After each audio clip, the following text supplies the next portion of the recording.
We have to look at Hebrews 9:28 before we finish looking at this, because that's their other big passage they want to use. And okay. Let's have Kelsey make her comment that you wanted to say, and then let's go to Hebrews 9:28, and then we'll.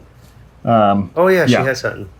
Well, so I thought I had something, but I think I am okay now. Okay. I'm okay now. All right. So one of the big proof texts they use beside the root of David, they love using Hebrews 9:28, and this is a classic example of how not to read the Bible.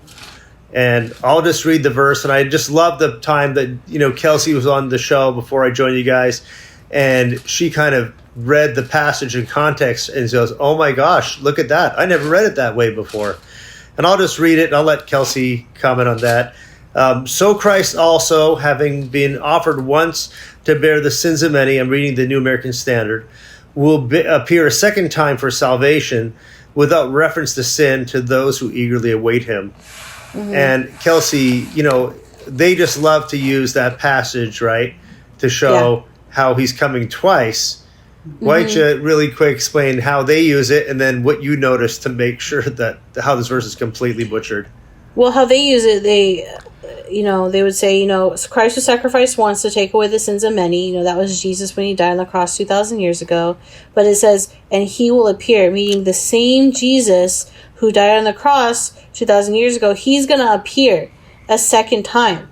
But not to bear sin, but to bring what? Salvation. So the same Jesus who appeared 2,000 years ago, he will come again, and he will bring us salvation. But it says to those who, that's how they would explain it. They would stop there, and they would explain it. They could have stopped there. Yeah, but the thing is you got to read a little bit further. Detail. He will bring salvation to those who are waiting for him.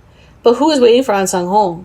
Right? Nobody. Nobody was waiting for Ahnsahnghong. And the translations I read say those who are eagerly waiting for him. Yeah, nobody. Yeah, but according to the WMSCOG, the truth has been lost at that point. When Ahnsahnghong came onto the scene, the truth was lost. The church was in darkness.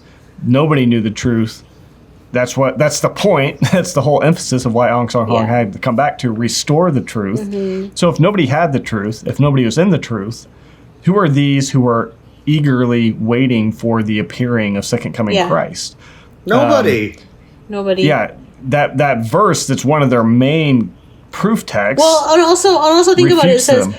It says to those who are eagerly waiting for second coming Christ, right? If you understand in the sense that general Christians, right, they wait for the appearance of second coming Christ. They have a different understanding of the appearance of second coming Christ, but they're waiting, for Christ to come again, right? But none of those people, most of those people, do not believe in Ahnsahnghong, right? They should have been the first in line to get that salvation from Ahnsahnghong.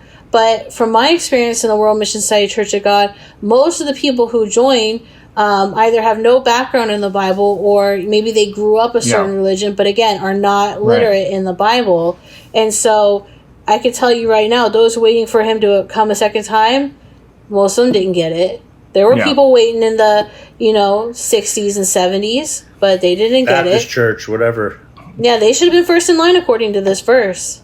Yep. Right? But anyway, bottom line is there's nobody waiting for him back in 48 whatsoever.